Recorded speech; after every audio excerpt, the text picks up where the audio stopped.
Applications Manager at DuraStack, and today I want to show you how to install the Node Tool Access T-Cap.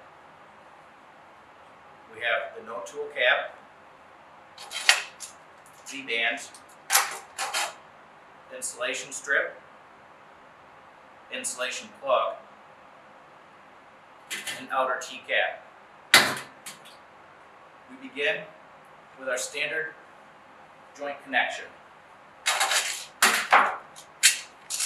Apply sealant to the V-band and connect the T-cap with the V-band to the flange face.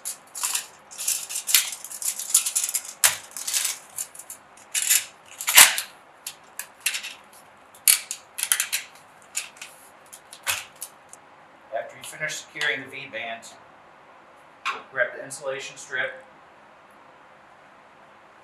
and wrap around.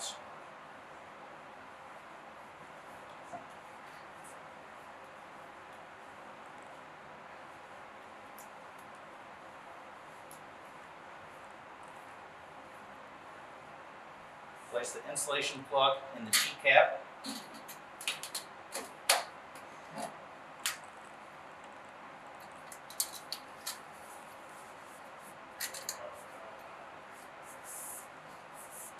Slide the T-cap on and clip to the outer wall.